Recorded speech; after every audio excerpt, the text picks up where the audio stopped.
La idea, el orden de los ejemplos es ir de lo general a lo específico y pretendo abarcar con estos tres ejemplos el espectro de lo que entendemos como ciencia de datos. Pues bueno, sin más preámbulo voy a compartir la pantalla, por favor.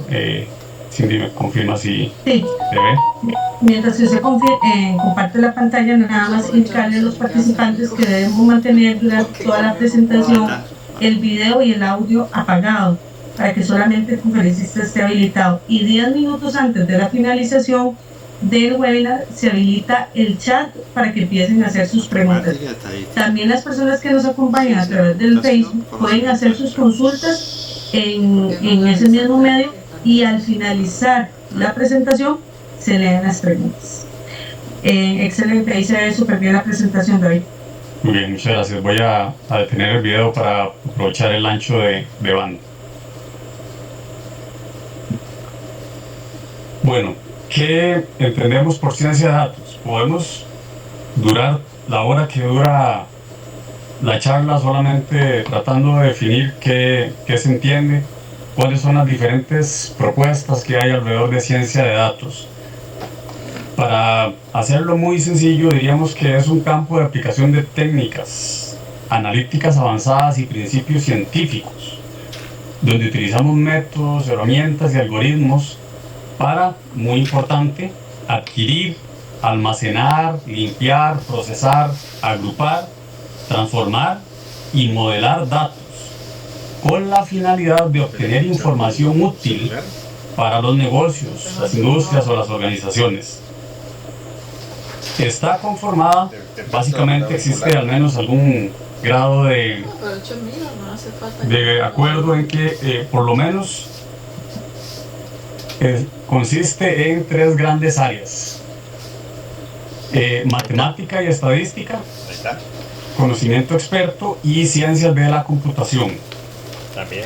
Estas tres áreas son en sí mismas muy amplias, pero convergen en la ciencia de datos. ¿Por qué matemática y estadística? Bueno, son fundamentales para entender y modelar los datos y desarrollar los algoritmos y las técnicas de análisis. ¿Por qué ciencias de la computación? Bueno, es que posiblemente muchos de los principios de los métodos predictivos que vamos a ver más adelante se han desarrollado o se habían desarrollado hacía mucho tiempo atrás. La gran diferencia es que tal vez no se habían aplicado porque la capacidad de aquel entonces no era como la que tenemos hoy en día. Entonces, si bien es cierto que ha avanzado muchísimo la computación, también ha sido posible aplicarlo para desarrollar estos modelos estadísticos.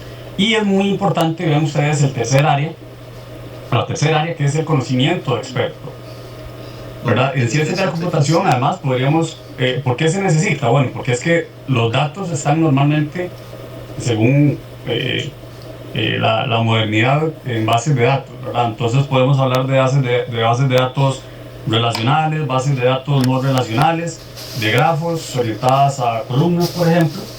Y el conocimiento también lleva a, que ustedes posiblemente lo han aplicado en sus industrias, la relación estrecha que existe entre TI y TO, ¿verdad? Tecnologías de información y tecnologías de operación. La cantidad de sensores, la cantidad de variables que se miden hoy en día son muchísimas, y se requiere poder trabajar y extraer esa información.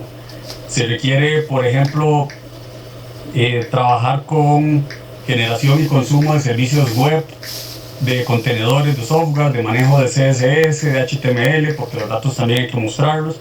Hay que tener de repente conocimiento en sistemas operativos, ya sea Windows, algunas distribuciones de Linux, por ejemplo, manejo de servidores. No es que todo nos corresponde aplicarlo o saber de todo, sino que en algún momento vamos a tener que apoyarnos en estos temas.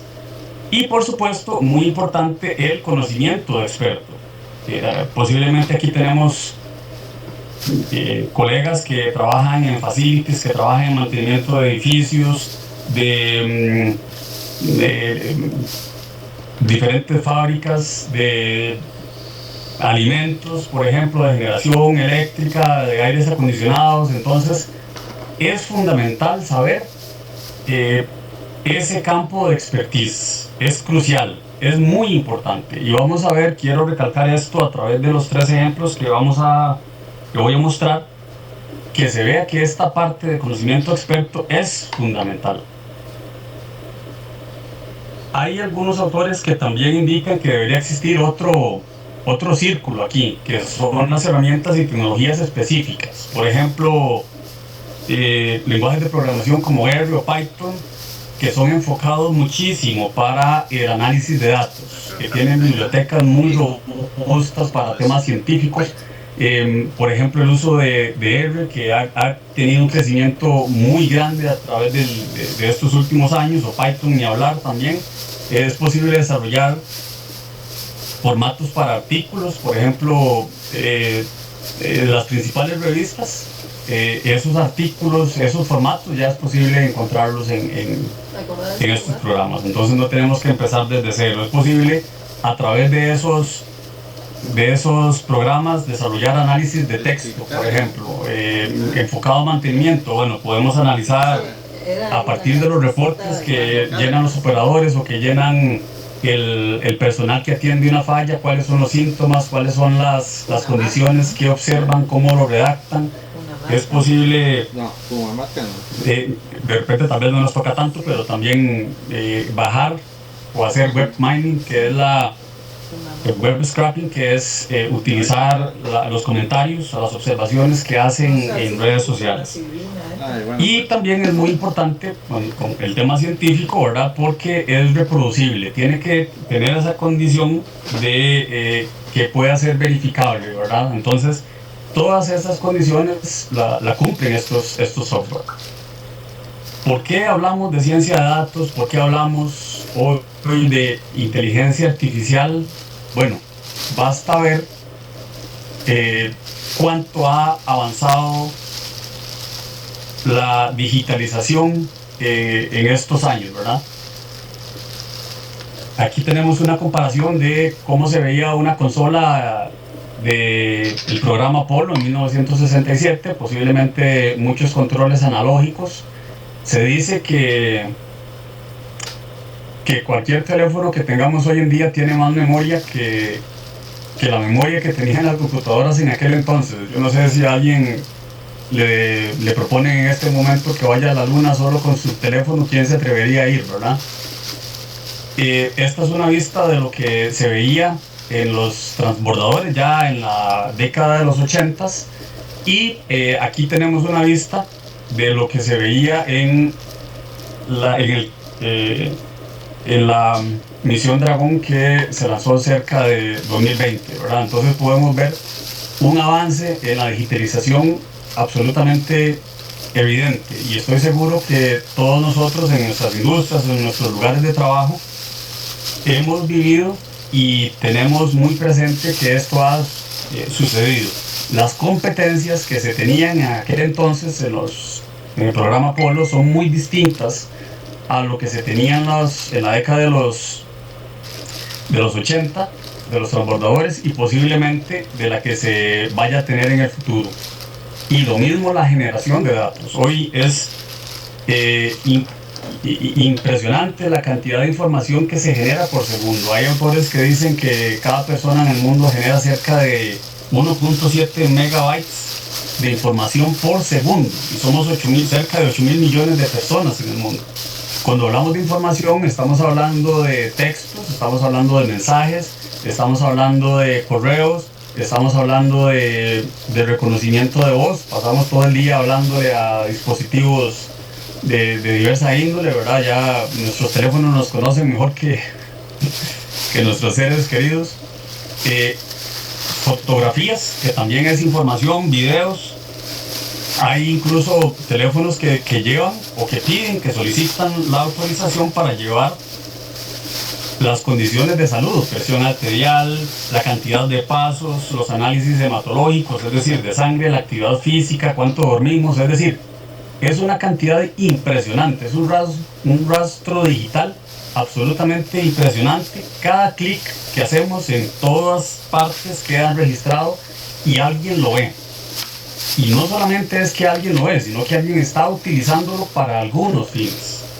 De ahí que se justifica, por muchísimas razones, utilizar toda esa información. Y eso mismo sucede, estoy seguro, en nuestras industrias, en nuestros lugares de trabajo.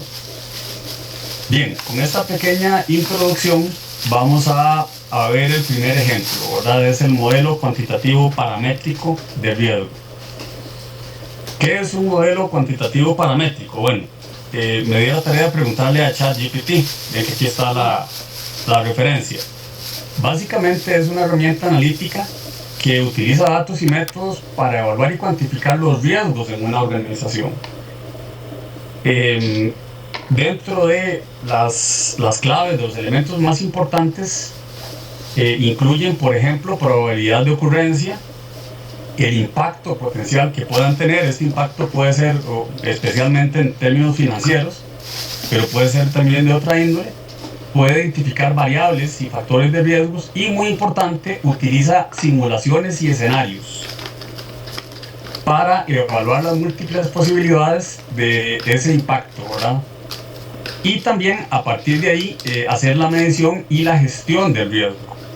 Esto es una introducción muy pequeña, ¿verdad? Ve que ya vamos integrando la inteligencia artificial generativa también. Es importante considerar que el volante que se acompañó, o el texto que acompañó la invitación a esta charla, también fue elaborado en un 95%, diría yo, por ChatGPT. Y también me apoyé con el ChatGPT para algunos elementos de forma de la presentación en general y para las definiciones que vamos a ir viendo más adelante. Bien, precisamente a partir de las diferentes opciones que tenemos, yo generé estos datos para este ejemplo. Vean que tenemos 13 datos de fallas, tenemos un costo para cada falla y tenemos una duración de esa falla. Aquí no sabemos el tiempo o en cuánto tiempo fue que se generó esta información. No sabemos si es una falla por mes, si es una falla por semana, si es una falla por año, o es un acumulado. Realmente no es posible saberlo. Sería importante, claro, entre una de las condiciones que tiene la ciencia de datos, el Big Data, es poder manejar muchísima información. Entonces, entre más granular esté esa información, entre más desagregada esté, es más importante. Aquí hubiera sido muchísimo más valioso o muy valioso haber tenido en qué momento se dio, cuántas fallas por mes o por semana. Aquí tenemos el tiempo o la duración de la falla, pero no tenemos los datos del tiempo para la falla. Es decir, aquí sabemos que esta falla duró 4.88 horas y que costó $5,000. Pero no sabemos cuánto tiempo la máquina, la línea de producción trabajó antes de que llegara a este punto. Que también hubiera sido importante tenerlo porque nos hubiera dado más información. Esta duración de falla podríamos decir que es el tiempo para reparar, o el time to repair en inglés. Ven que solamente son 13 datos, ¿verdad? Los datos en términos de costo no me interesan, ni tampoco la duración. Pues cada quien lo verá según su contexto, ¿verdad? Podrá decir, bueno, una falla de 12 horas es mucho, es poco, el costo. ¿Existirá alguna relación una correlación entre la duración de la falla y el costo? Es decir, podríamos decir que a mayor duración, más costo. Estuve tentado a hacer el gráfico. Como los datos pues no estaban pensados para ese efecto, realmente no se ve la correlación. Pero en la vida real tampoco sucede así.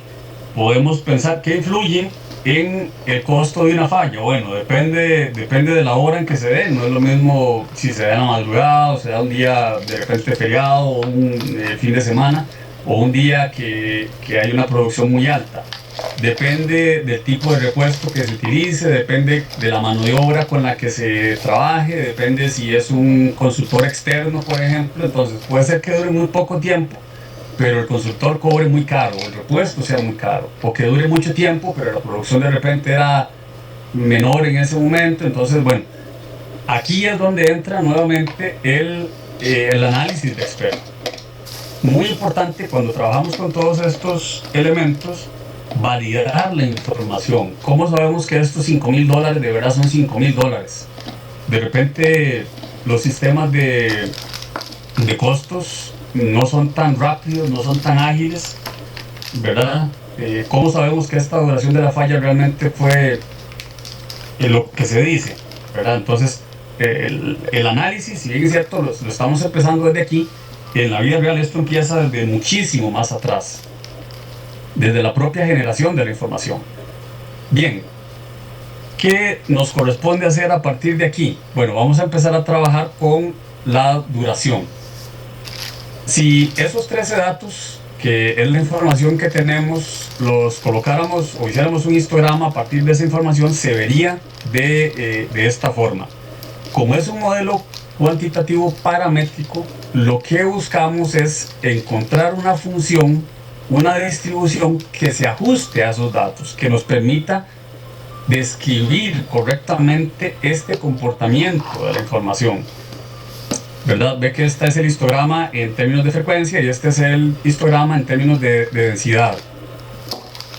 Y bueno, como yo generé estos datos, yo sabía qué tipo de distribución era, pero en realidad con R o con Python es muy fácil a partir de esta información hacer el ajuste de distribución. Y en este caso, esos datos,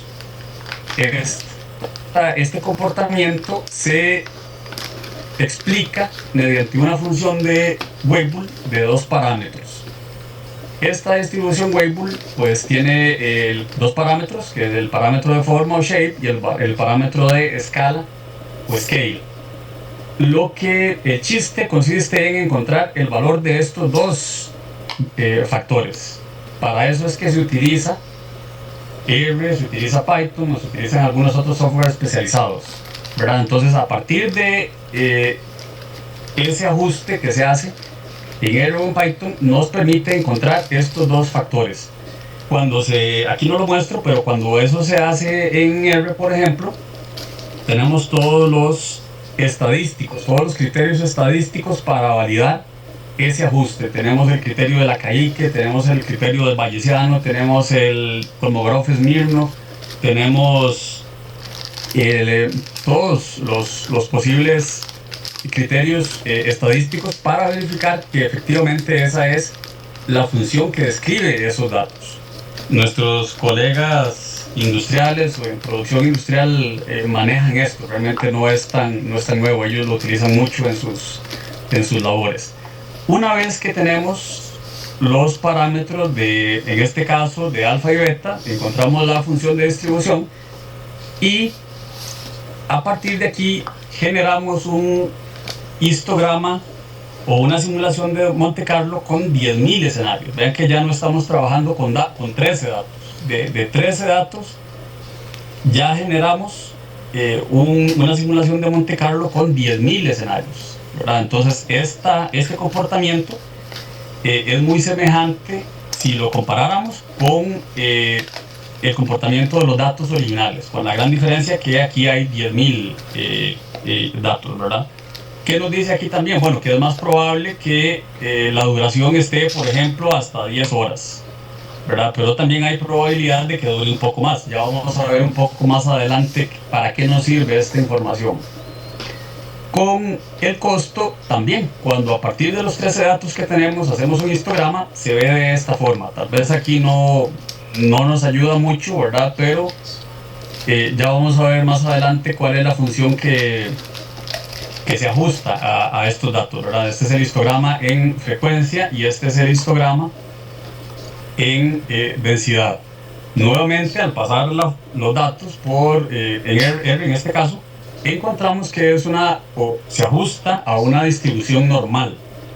La distribución normal o la campana de Gauss es una de las más conocidas, y en este caso tiene dos parámetros también. Tiene la media y tiene la desviación estándar, con la característica que en este caso la desviación estándar y la media tienen las mismas unidades.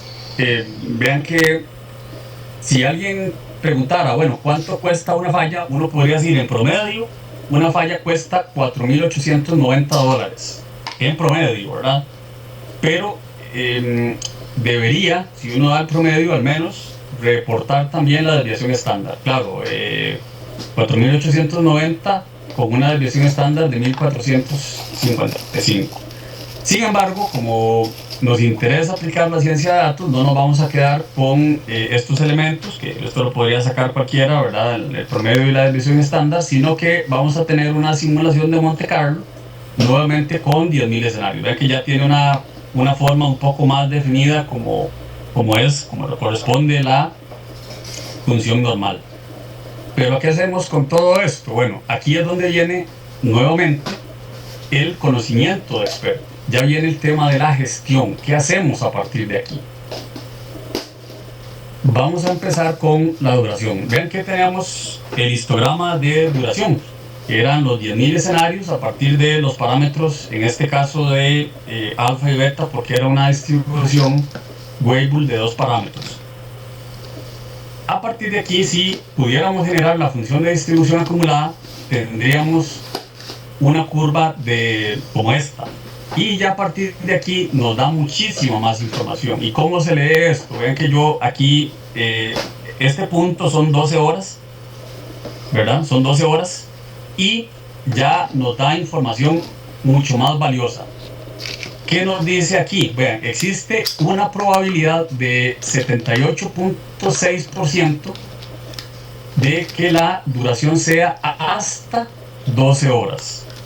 Si en este momento ocurriera una falla o hubiera que reportar una falla, uno diría, mire, ¿cuánto va a durar esta falla? Bueno, existe una probabilidad del 78.6% que sea hasta 12 horas. Esto es lo que significa la probabilidad que nos marca aquí.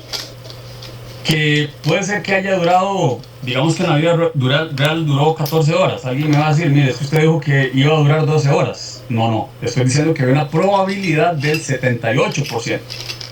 Hay una probabilidad del 21% que la duración sea mayor a 12 horas. Ahora sí, a partir de aquí, ya lo que viene es la parte de gestión y decir para qué utilizamos esa información. Y esto es lo que llamamos, o lo que se utiliza como el apetito de riesgos. Aquí lo definí en los percentiles 50 y 75, pues por mayor facilidad, que estaban ya aquí referidos en el eje Y. Y por ejemplo, existe una probabilidad del 50% que las fallas sean o que duren hasta 7.44 horas. Ya a partir de aquí habría que empezar a definir cuál es la estrategia de mantenimiento. De hecho, esta es la curva de mantenibilidad, ¿verdad? Cuánto tiempo, conforme avanza el tiempo, cuánto es la probabilidad de que se repare la máquina o el equipo. Supongamos que alguien dice, bueno, vamos a trabajar con un apetito de riesgo de 50%. Entonces, todas las fallas menores a 7.44 horas van a requerir un informe, de repente, alguna justificación. Los datos nuevamente no interesan. Los datos no estaban pensados para que simulara una condición normal, ¿verdad? Esto es un ejemplo. Lo importante es que se vean a partir de dónde y con qué criterios, ¿verdad? Que ya estamos metiendo probabilidad, es que se puede hacer la gestión. Supongamos que podemos decir, bueno, entre mayor a 7.44 horas y menor a 11.27 ya no es solamente un informe, sino que tiene que hacer una presentación frente a la junta directiva o el presidente o al gerente de algún área, y supongamos que si es mayor a 11 horas, pues Dios lo acompañe. Bueno, no tan estricto, ¿verdad? Pero aquí lo importante es que utilicemos la probabilidad. Vean que si hubiéramos sacado el promedio pues no, bueno, no, creo que no lo sacamos para la duración, pero el promedio no nos dice la probabilidad, ¿verdad? Entonces el hecho de utilizarla ya nos da una ubicación muy bien, muy clara de en qué parte es la que estamos. Esto incluso puede utilizarse para comparar, supongamos que pasa una falla, entonces podemos ubicarla en cuál de estos áreas está y a partir de ahí tomar las decisiones o comparar este comportamiento en diferentes periodos, por ejemplo, ¿verdad? Y con el costo, pues haríamos lo mismo. Ven que está el histograma de costo simulado, los 1000 escenarios, la simulación de Monte Carlo. Cuando sacamos la función de distribución acumulada, nos dice que existe una probabilidad del 77% que cueste hasta $6,000. Nuevamente, ¿cómo se gestiona esto? ¿Cuánto se programa, se planifica que van a costar las fallas? No sabemos si esto es por mes, si es por semana, si es, ¿verdad? Nos hace falta información, nos haría falta información. Pero bueno, ya aquí tenemos una probabilidad de en qué es lo que estamos. Y también podemos definir el apetito de riesgo y los diferentes rangos para generar la gestión diferente. Esto no es tan nuevo, como les digo, esto los colegas de producción o de industrial lo utilizan mucho. Esto se utiliza mucho para el riesgo de vehículos, en accidentes, en diferentes ámbitos. Esto es lo que se utiliza, ya que a partir de 13 datos podemos generar una cantidad de información pues muy importante. Este primer ejemplo raya en lo que llamaríamos prácticamente la estadística tradicional, no tanto en ciencia de datos, ¿verdad? Depende de dónde estén los datos, cómo se ubican, la cantidad, ¿verdad? Ya el hecho de trabajar con 10,000 datos no es algo que se haga tan fácilmente en ciertas hojas de cálculo, ¿verdad? Pero bueno, es parte del espectro, como les comentaba, de lo que podemos llamar ciencia de datos. Para el segundo ejemplo, vamos a ver uno sobre predicción de fallas, que tiene que ver un poco más con la parte de Machine Learning. Y aquí es fundamental saber con qué estamos trabajando. Entonces, esto es un conjunto de datos de mantenimiento. Esto no lo generé yo, sino que está disponible en la web, ¿verdad? De hecho, son personas que lo suben para que precisamente se entrenen diferentes modelos. Los datos no son míos, los datos, como les digo, aquí están las referencias, son datos abiertos, pero la forma de abordaje y la solución sí es generada completamente por un servidor, ¿verdad? Entonces es importante tenerlo presente. En este caso, vean que tenemos 10,000 observaciones únicas con 10 columnas. Creo que son 11, ¿verdad? Para un proceso determinado donde tenemos un identificador único, es decir, tenemos 10,000 datos con 10, 11 columnas, y estas columnas, estas son las que tenemos, ¿verdad? Hay un identificador único. Nuevamente tiene que entrar aquí el conocimiento de expertos. Si es un identificador único, como por ejemplo también el número único del producto, estas dos columnas no nos van a servir, porque no tienen relación con las fallas que vamos a ver más adelante.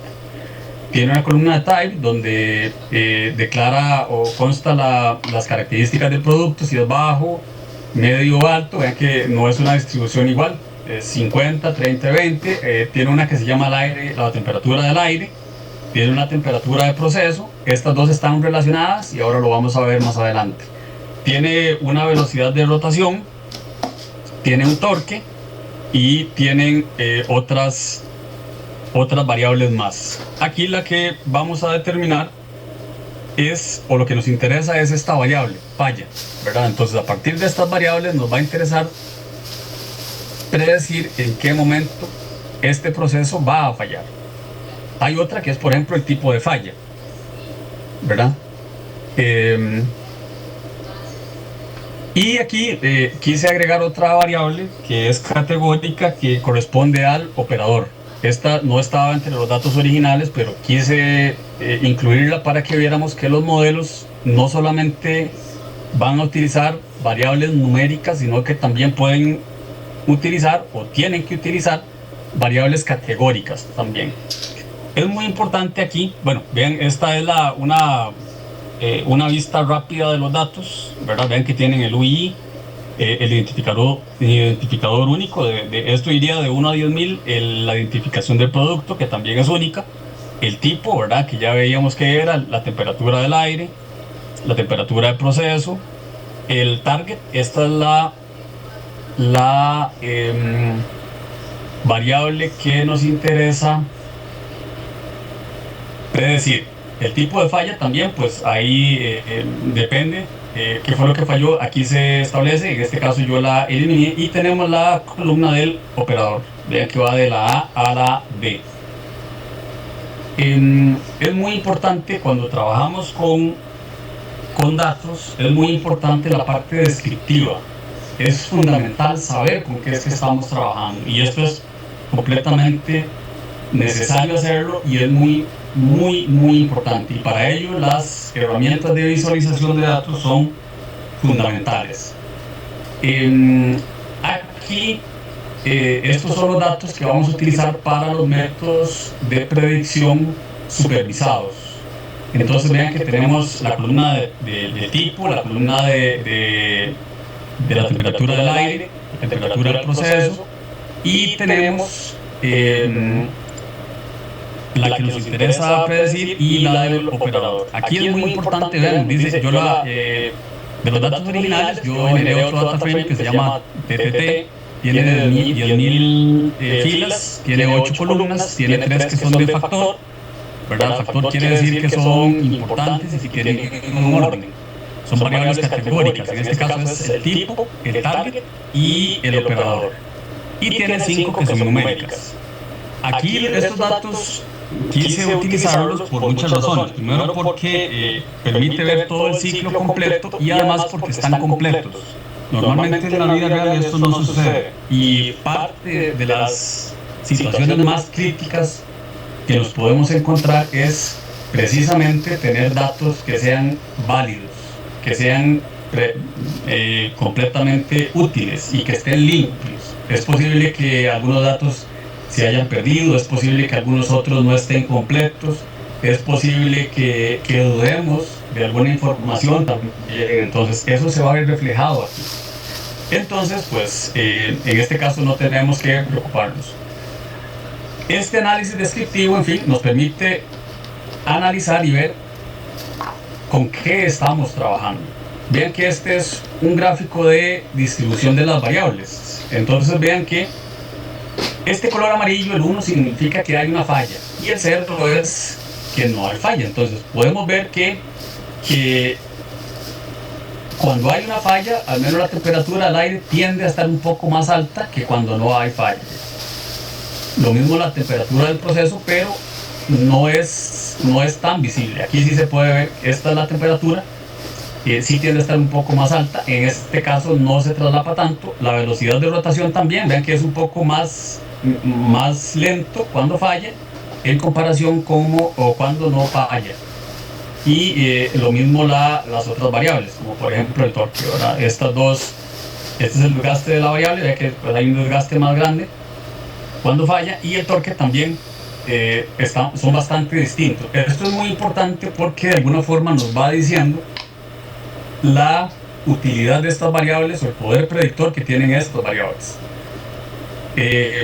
Tanto R como Python tienen una cantidad importantísima de librerías a partir de las cuales es posible hacer análisis gráficos muy importantes y muy agradables, muy útiles y muy fáciles de utilizar. Vean que estamos ante un problema completamente desbalanceado. ¿Qué quiere decir esto? Que de 10.000 datos solamente hay 339 datos en falla, en comparación con 9.000 y resto, 9.600 que no falla. Esto es un problema desbalanceado, y es un problema además porque los modelos van a estar sesgados a la condición de no falla. Lo ideal es que estas dos variables estén muy cercanas, pero también quise mantenerlo porque en la vida real nos topamos con estas cosas, ¿verdad? Entonces una cosa es lo que uno quisiera y otra es la realidad. Quise dejar también este código no es mío, ¿verdad? Porque existe también la eterna pregunta de decir, bueno, ¿qué utilizamos? ¿Utilizamos Python o utilizamos R? Bueno, es transparente. Es posible utilizar los dos de forma conjunta y obtener resultados a partir de la combinación de ambos. Todo este desarrollo que ustedes están viendo, esta página web, fue desarrollada totalmente en R y ahí incluimos ese código en Python sin ningún problema. Vamos a ver los métodos no supervisados. Un método no supervisado de Machine Learning no le decimos cómo tiene que trabajar, sino que toma los datos y a partir de ahí clasifica o hace un acomodo de las variables para darnos algunas ideas. Como vean que tenemos muchas columnas, tenemos 1, 2, 3, 4, 5, 6, 7, 8, 9, 10, muchísimas. Vean que la variable categórica la transformamos, ¿verdad? Vean que el operador era una variable, la convertimos en 4, ¿verdad? Eso se llama un código disyuntivo o variable dummy. Para poder utilizarla, ¿verdad? De categórica la pasamos a código disyuntivo para poder utilizarla. Entonces, esto es un espacio vectorial en R10, 12, no sé, esto es imposible de verlo porque más de 3 dimensiones no lo podemos imaginar, ¿verdad? Esos son 10, 12 ejes perpendiculares entre sí, que bueno, es imposible ver. Sin embargo, estas herramientas de componentes principales, que también se llaman de reducción de componentes, nos permiten hacer proyecciones. Esto es como cuando en dibujo técnico tenemos una pieza y tenemos las diferentes vistas. Bueno, de ese espacio en R18 hacemos una proyección en un plano y obtenemos esto. ¿Qué nos dice aquí? Bueno, lo que ya sabíamos, hay una correlación fuerte, directa y positiva entre la temperatura del aire y la temperatura del proceso. Hay una correlación fuerte y negativa entre la velocidad de rotación y el torque, es decir, entre más alta la velocidad de rotación, más bajo el torque. Y aquí tenemos, vean, falla y tenemos la no falla. Aquí se puede ver que hay un grupo de variables que son o que tienen un impacto muy bajo. Y lo podemos ver al filtrar el coseno cuadrado. Al filtrar el coseno cuadrado, ve que hay un montón de variables, todas las variables que se eliminan no nos sirve tanto. Por eso se llama un método de reducción de dimensiones. Perfectamente para los métodos predictivos que vamos a ver más adelante podríamos utilizar solamente estas variables. O sea, el uso de estas otras no nos va a favorecer tanto y por eso se llama método de reducción de dimensiones, ¿verdad? Y ya con esto nos da una idea. Esto es lo que llamamos componentes principales. Aquí tenemos el comportamiento de los individuos, filtrando también los que no se representan bien, ¿verdad? Entonces ahí, estos son los individuos que tienen falla y estos son los que no fallan. Esto es componentes principales y este es el clustering jerárquico, que se ve de esta forma. Aquí no se ve muy bien, ¿verdad? Yo le dije que hiciera un clúster con dos grupos y pues esto fue la clasificación que hizo, ¿verdad? Podemos saber cuáles fueron los que clasificó. Si lo viéramos en un gráfico de distancias, utilizando el método WARP y un gráfico de radar, nos daría que, por ejemplo, las que tienen falla tienden a tener el torque un poco más alto. Por ejemplo, esto es lo que significa este gráfico. Ven que al final son complementarios, pero aquí todavía no nos dice exactamente la parte de predicción, que es lo que a nosotros nos interesa. Y aquí es donde viene la parte de los métodos supervisados. Hay otra rama de Machine Learning que es de predicción. Aquí vamos a ver un método de predicción de clasificación, porque vamos a clasificar si es falla o no es falla. Hay otros que son de regresión, donde clasificaríamos si es, por ejemplo, una potencia o un número determinado. Y también tenemos, hemos trabajado también un poco la parte de predicción para lo que son series de tiempo. Aquí en los métodos supervisados, se llaman supervisados porque yo le digo al modelo cuál es el resultado que tiene que tener. ¿Qué sucede con esto? Bueno, necesito saber en qué momento se va a presentar una falla, cuál es la combinación de variables que me va a dar una falla. Tenemos muchos métodos disponibles y todos los métodos van a decir que son los mejores. Entonces, como todos dicen que son los mejores, necesitamos un criterio para saber entre ellos de verdad cuáles son los que corresponden. Entonces, aquí es donde los datos originales se dividen. En este caso fueron 75 para aprendizaje y 35 para prueba. Y a partir de este 75% yo entreno al modelo. Entonces le digo al modelo, vea, tome este 75% de los datos, dígame el resultado, y entonces cuando me dice el resultado, lo comparamos con lo que tendría que dar, y entonces sabemos si el modelo es o no es bueno. Tenemos diferentes modelos. Aquí tenemos árboles de decisión. Esto es como se vería la programación en R. Ve que aquí podemos, estos métodos en sí mismos son muy complejos. No soy experto particularmente en estos métodos, ¿verdad? Yo los utilizo, pero hay variables aquí que podemos en cada caso modificar. Ven que este es el resultado de un árbol de decisión. Entonces nos dice, la primera pregunta es, ¿el torque es menor a 65? Si es no, pues ya nos da una clasificación que no va a haber falla, por ejemplo, solamente con el torque. Si es sí, entonces ya empieza una serie de preguntas y empieza ubicando, según lo que ha aprendido, en qué momento es que empieza o que puede haber una falla. Tenemos las redes neuronales, que también están muy de moda. Estas son bastante complejas. Tenemos las entradas, tenemos los pesos de los resultados de las neuronas, tenemos los diferentes pesos que se van teniendo también. Aquí podemos cambiar la función de activación, si es una de lineal, si es de otro tipo, ¿verdad? Entonces obtener resultados diferentes. Podemos variar, en este caso son 3 capas con 6 neuronas, ¿verdad? Ven que es 1, 2, 3, 4, 5, 6. 1, 2, 3, 4, 5. Bueno, estas son las entradas. Esta es la primera capa de neuronas. 1, 2, 3, 4, 5, 6. Después 4 y después 3, ¿verdad? Estas son las que se tienen aquí. Entonces son parte de los parámetros que podemos cambiar. Aquí podemos durar muchísimo tiempo entrenando una red neuronal.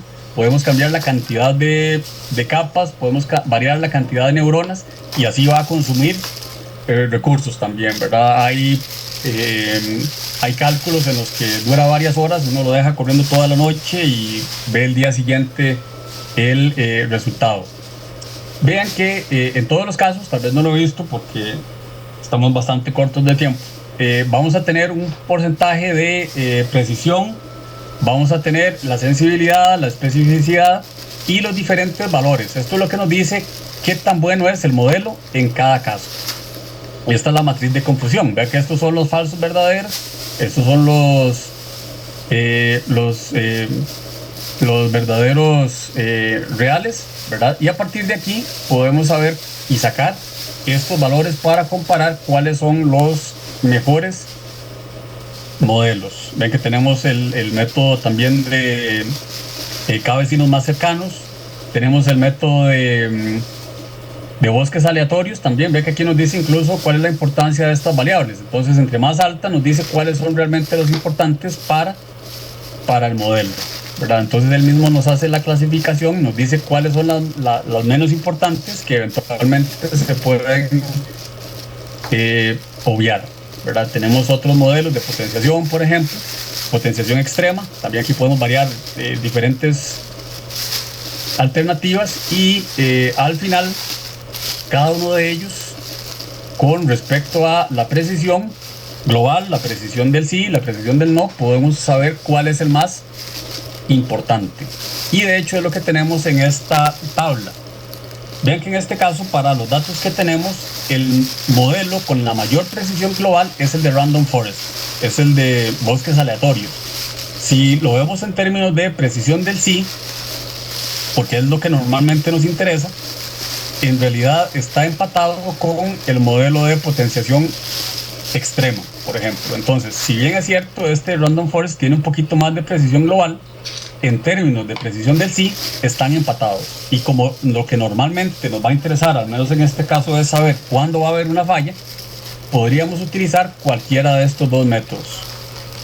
Aquí ya entrarían otros detalles, como por ejemplo la velocidad, los recursos, la complejidad, por ejemplo, para escoger entre uno u otro. Igual, como tienen la misma precisión del sí y la precisión global es más alta, pues podríamos utilizar el de Random Forest. Por ejemplo, este es utilizando la potenciación extrema, ¿verdad? Ve que tenemos, porque ya encontramos cuál es el modelo con el mejor desempeño en precisión del sí, ¿verdad? Entonces, ¿qué es lo que nos interesa? Bueno, saber cuál es, ante los eventos reales, ante posibles escenarios, cuál va a ser el comportamiento. ¿Va a haber o no va a haber una falla? Entonces, utilizamos el modelo de la potenciación extrema y le decimos, vea, estos son los 5 escenarios en los que necesito que me identifique si con estas combinaciones van a haber o no fallas, por ejemplo. Y el resultado del modelo nos dice, vean, estos 5 resultados o esas 5 combinaciones, ninguna de esas 5 combinaciones va a resultar en falla. ¿Para qué nos sirve eso? Bueno, supongamos que tenemos que definir o diseñar este proceso, entonces sabemos que tiene que estar en estas condiciones y si hay una falla, entonces vamos a tener que evaluar qué fue lo que sucedió. Vea que el modelo también tiene una precisión, ¿verdad? No es una precisión del 100%, también puede tener una precisión que falla. Pero ya nos dice una idea de cómo se va a comportar. Entonces esa es la idea de los modelos de predicción. El tercer ejemplo es el uso de ciencia de datos para el análisis de variables en análisis de causa raíz. Y aquí voy a explicarles muy rápidamente. Esto es sobre una unidad generadora Pelton de eje vertical, ¿verdad? Tenemos el rodete, tenemos aquí los inyectores, tenemos el generador. Solo para tener una idea, es un generador de 90 megavoltampere que pesa cerca de 140 toneladas. El rodete pesa 5.5, el eje pesa 2.5, pesan 8 toneladas entre estos dos.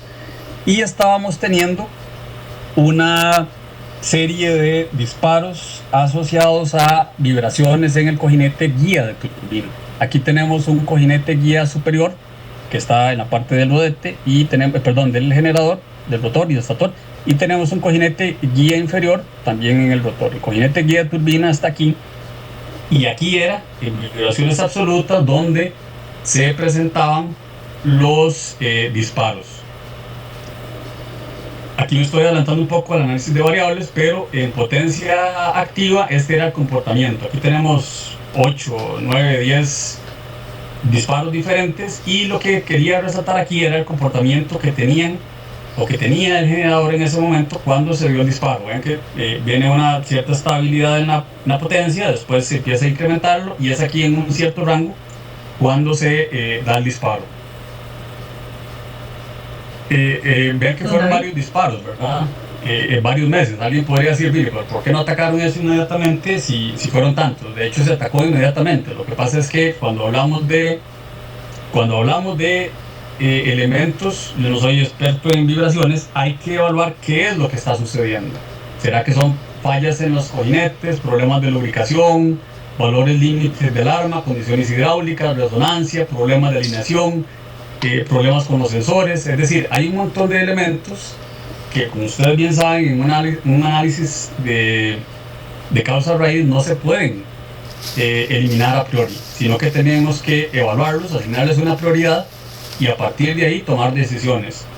Don David. Y hay que hacer variables y hay que hacer diferentes análisis, ¿verdad? Entonces la máquina tiene que cumplir la función que el operador de sistema necesita. No es que podemos sacarla en cualquier momento para hacer pruebas, ¿verdad? Sino que tiene que adecuarse a lo que el sistema necesita. Entonces hay que empezar a hacer una serie de análisis, y dentro de ellos hay que analizar ciertas variables. Y una de ellas, la que vamos a ver, es el comportamiento de inyectores. Bueno, David, ¿me escucha? Esto es un inyector. ¿verdad? Ya lo vimos abajo. Tenemos la tubería, tenemos una boquilla, tenemos la aguja. Esta aguja se mueve y entonces el área que tiene aquí en la boquilla o que se genera es la que permite que salga el chorro hacia el rodete. Cuando vemos el plano, los disparos estaban en las vibraciones absolutas en la dirección X. Vean por favor, noten que en el eje de las abscisas está el eje Y y en el eje de las ordenadas está la X. Esto es para que coincida con como está en el plano y en realidad la ubicación de los inyectores, ¿verdad? Esto, si alguien lo quisiera ver, pues es cuestión de rotar el dibujo 90 grados y ya se alinea a un plano cartesiano normal. Es fácil darse cuenta en esta configuración que cuando los inyectores están abiertos al mismo tiempo, cuando la apertura es igual en todos los inyectores, la fuerza que se ejerce en cada uno de ellos es igual, ¿verdad? En este caso vamos a estar de acuerdo que en cada caso la fuerza va a ser proporcional al área o la apertura de cada inyector. Y en equilibrio, cuando los inyectores están abiertos todos al mismo tiempo, en la misma proporción, la sumatoria de fuerzas en X y Y va a ser 0. No estamos haciendo sumatoria de momentos porque de hecho es lo que se ocupa torque para que produzca la potencia y la corriente, ¿verdad? Estaríamos haciendo sumatoria de fuerzas aquí en el origen, ¿verdad? Entonces se verifica que cuando los inyectores están abiertos a la misma proporción, las fuerzas en X y Y, las resultantes son 0. Sin embargo, vean que cuando en uno de tantos disparos, ¿verdad? Vean que aquí estoy obviando que se hicieron muchísimos análisis más, ¿verdad? Ya me estoy yendo a la solución que encontramos. En un disparo particular, vean el comportamiento que tenía.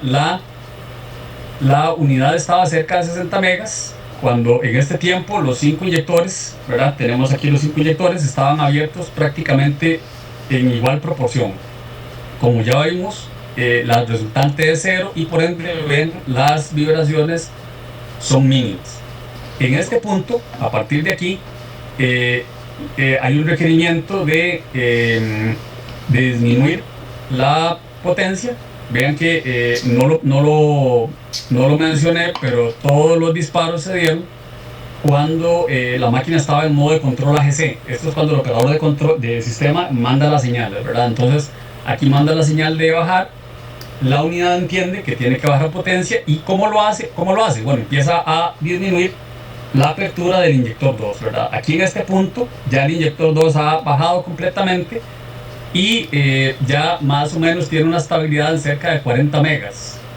Posiblemente ya tiene un algoritmo, ¿verdad? Que en esta potencia con 3 inyectores es suficiente. Entonces vean que empieza a disminuir la apertura del inyector 5, ¿verdad? Ya en este punto que vemos aquí, en este punto ya solamente queda el inyector 1, el inyector 3 y el inyector 5.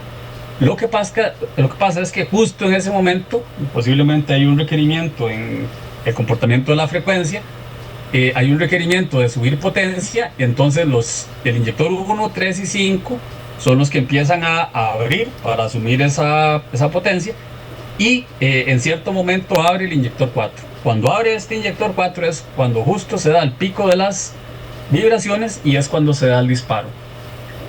Aquí tenemos el mismo gráfico, ¿verdad? Vean que el primero que sale es el inyector 2, luego sigue el inyector 4, aquí en este punto están el inyector 1, 3 y 5, aquí es cuando está el inyector 4 y es cuando justo se da el disparo, ¿verdad? Entonces se puede ver cómo hay una correlación entre el comportamiento de los inyectores con el comportamiento de las vibraciones.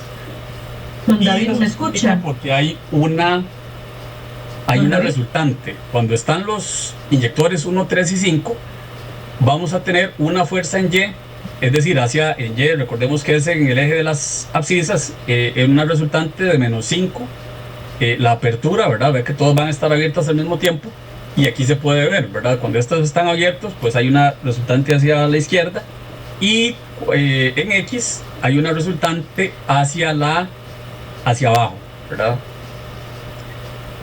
Cuando abre el inyector 4, esta condición se agrava, ¿verdad? Cuando se abre el inyector 4 ya tenemos la misma condición que teníamos anteriormente y el inyector 4 agrava esa condición y se puede ver con esta ecuación. Ve que teníamos el menos 0.5 que teníamos anteriormente y en este caso es proporcional a la apertura del inyector 4. Ven que no están abriendo al mismo tiempo. Mientras que el 3, 5 y el 1 abren igual, por eso la apertura es A, el inyector 4 tiene una apertura menor. Entonces aquí se puede ver que hay una componente o hay un comportamiento distinto cuando se abre el inyector 4. ¿Qué pasa si en lugar del inyector 4 hubiera abierto el inyector 2? Bueno, si hubiera abierto el inyector 2, el comportamiento hubiera sido diferente. Vean que en lugar de hacerlo más negativo, más hacia la izquierda, hay un componente hacia la derecha, ¿verdad? Que sería este que está aquí, proporcional a la apertura del inyector 2. Y lo mismo pasaría en la dirección en X. ¿Cómo se resume todo esto? Bueno, eso se resume en esta tablita que tenemos aquí. Cuando están los tres inyectores abiertos, suponiendo a cualquier porcentaje, en este caso 60%, las resultantes van a ser 0 y los valores de fuerza resultantes, ¿verdad?, van a ser 0. En esto no hay disparo. Cuando está el inyector 1, 3 y 5, ya lo vimos que hay una componente de menos 5 en Y, eso es hacia la izquierda, hacia abajo, ¿verdad? Y aún con estos valores no hay disparo. Cuando abre el inyector 4, ¿verdad? Eso suponiendo que el inyector 4 va a abrir a un 13%. Vean que esto se va a menos 44 y la fuerza en X baja a menos 16. Cuando abre, por ejemplo, en el caso eventual que abriera el inyector 2, estos valores, posible no disparo porque esto no lo probamos, ¿verdad? Pero serían muy cercanos a lo que tendría cuando se abre el inyector 1, 3 y 5, ¿verdad? Y es posible que no haya un disparo, ¿verdad? Y estos tres elementos se pueden ver aquí, ¿verdad? En este punto 1 tenemos los tres inyectores abiertos. Vean que las fuerzas, las resultantes son 0 en Y y 0 en X, ¿verdad? Cuando empieza a cerrar el inyector 2, ven que ya empieza a generarse una resultante, ¿verdad? Ven, estos son vectores, ¿verdad?, en porcentaje de la apertura, hasta que en el punto 2 están abiertos el 1, 3 y 5, ¿verdad? El 1, 3 y 5 quiere decir que en Y está en menos 30, que es este punto que está aquí. En X está en menos punto 21, que es este punto que se ve aquí. Y cuando empieza a abrir el inyector 4 hasta un 13%, entonces el Y se va hasta punto 44, que es lo que tenemos aquí. Y en X se va a menos 16, que es el valor que tenemos aquí. ¿Cuál podría ser una de las alternativas? Bueno, que en lugar del inyector 4, por ejemplo, abra el inyector 2. Don David. Es una de las posibilidades. Vean que aquí estamos, es un resumen muy rápido, pero en realidad detrás de esto hay un manejo de una cantidad muy importante de datos. Hay un modelado, ¿verdad?, que tuvimos que tener a partir del comportamiento de estas fuerzas. Aquí nuevamente podemos ver que hay conocimiento de expertos, porque hay que saber cuáles son las posibles causas de vibraciones. Hay que además tener un manejo de estas herramientas, y es un ejemplo de cómo en la parte de visualización, de manejo, de también captura de datos, porque esto posiblemente está en una red técnica, nos puede ayudar. Don David, ¿usted me escucha? Don David, ¿me escucha? ¿Me escucha? Falta de... Ya para finalizar, Don David. bueno, he tratado de ver de forma muy rápida 3 ejemplos muy puntuales de cómo la ciencia de datos nos puede ayudar en la gestión de mantenimiento. Yo creo que todos podemos coincidir en que no hay nada más satisfactorio que utilizar la herramienta correcta para el trabajo correcto, y desde ese punto de vista la ciencia de datos no está de más tenerla. Ojalá que puedan ver que es útil y se animen a utilizarlo. Básicamente eso es lo que tenía para presentar. Muchísimas gracias. Gracias. ¿Me escucha, don David? Don David, ¿me escucha?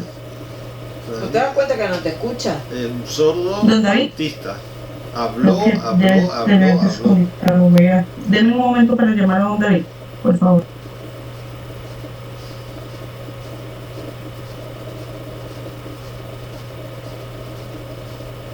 Un conferencista no puede meterse. Y vos me decís si hay alguna... Si usted me escucha, don David, ¿eh? ¿me escucha? No te escucho.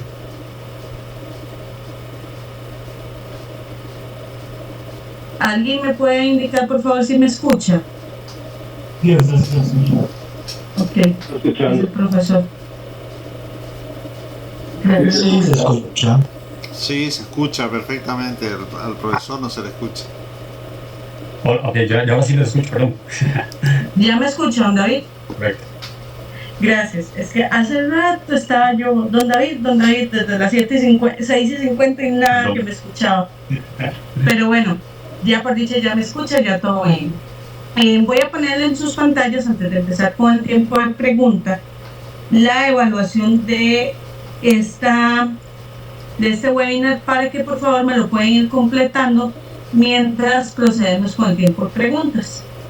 Recordarles que este webinar va a quedar grabado en el Facebook de ACIMA para que los que gusten volverlo a ver porque llegaron tarde o pasárselo a algún colega o para las personas que no lograron conectarse y nos están viendo por Facebook pero que llegaron tarde igual pueden de igual forma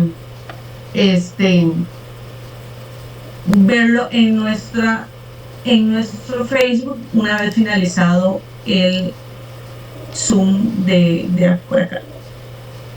Don David, yo lo estaba llevando nada más para decirle que usted no me escuchaba, que los demás sí, pero ya estamos todo bien.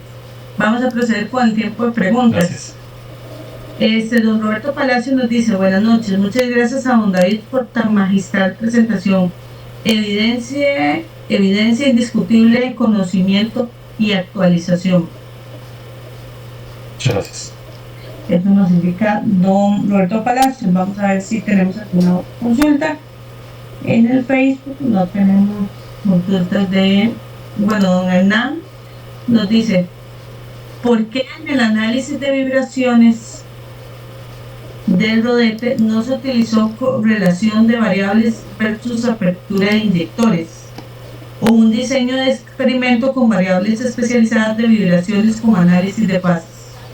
Sí, bueno, son alternativas. Yo creo que en estos casos pasa lo que yo diría como, yo llamaría el síndrome del director técnico, ¿verdad? Al día siguiente todos sabemos por qué nuestro equipo perdió, cuál fue el jugador que no rindió, cuál fue el que no estuvo a punto, ¿verdad? Cómo el portero, la técnica que utilizó, entonces es válido, ¿verdad? Todas esas alternativas son válidas.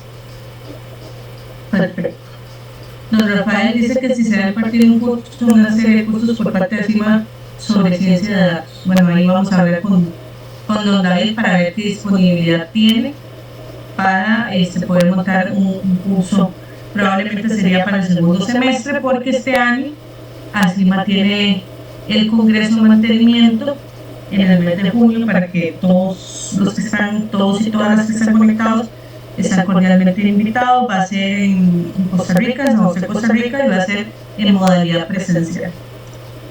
Entonces vamos a ver si podemos montar algún cursito con don David para el mes de julio o agosto de este año. Vamos a ver si alguien va a hacer alguna consulta. Dice don Hernán que el análisis óptimo de variables mínimas requeridas para un equipo. Bueno, eso hay que ver en cada caso, ¿verdad? A veces no podemos despreciar a priori alguna variable y para eso existen herramientas, ¿verdad? Uno puede decir, bueno, es que hay un sesgo y decir, yo sé que va por este lado del análisis, entonces utilizo estas. De hecho, al utilizar herramientas como Python, R u otras, la idea es utilizar la mayor cantidad de variables que se pueda y que sean los mismos modelos, por ejemplo, un análisis de componentes principales, y a partir de ahí, con esos elementos, por eso es ciencia, que nos diga cuáles son las más importantes o las más relevantes o no. Perfecto. Don Alexander Cibaja dice que muchas gracias por el webinar, excelente el tema de hoy, muy importante el análisis de datos y sus herramientas. Con mucho gusto, don Alexander, estamos para servirle. Vamos a ver quién más tiene. Aprovechemos que tenemos todavía algunos minutos para preguntas y que tenemos aquí todavía a don David a disposición nuestra.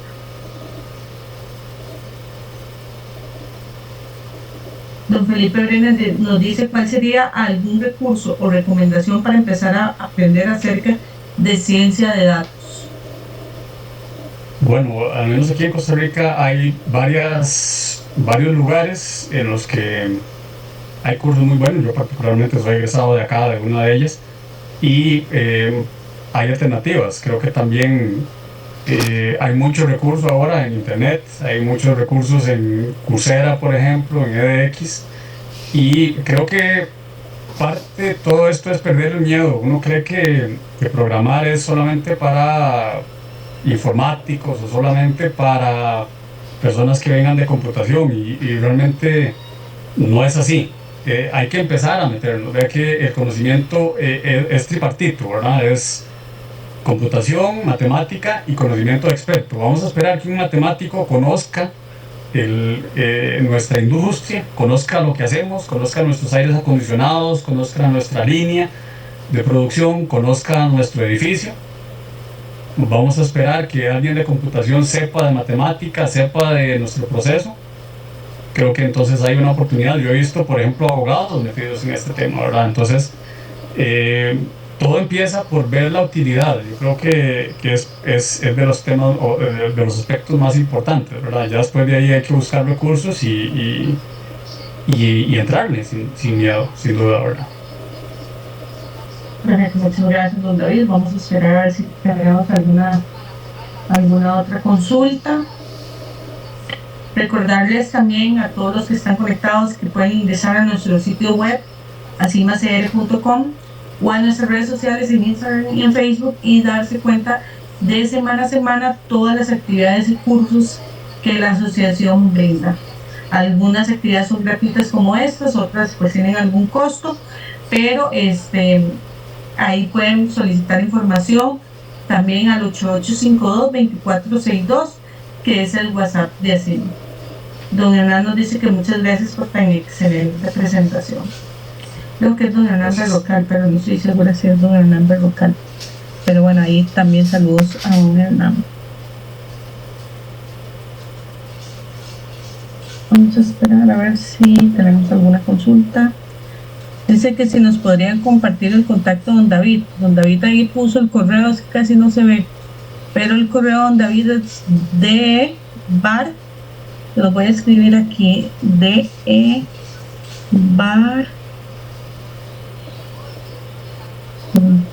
UAL@gmail.com. En ese correo le pueden escribir directamente a don David. Aquí don Francisco nos dice: la clave en las empresas es llevar datos y tiempo sobre fallas en equipos de producción, y son las estadísticas las que nos llevarán a un buen análisis predictivo de las fallas en los equipos. Excelente exposición del ponente. Gracias. Vamos a ver.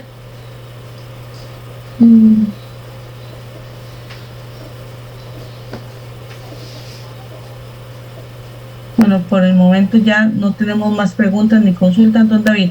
Agradecerle de parte de ACIMA su disposición y su tiempo para brindarnos este webinar, y a todos los que lograron conectarse a nuestro primer webinar de este 2024. Muchísimas gracias, y esperamos que nos sigan acompañando todos los webinars que vamos a tener en cada 15 días bajo esta plataforma Zoom también, o en nuestro Facebook. Todos y todas invitados. Don David, un mensaje de despedida.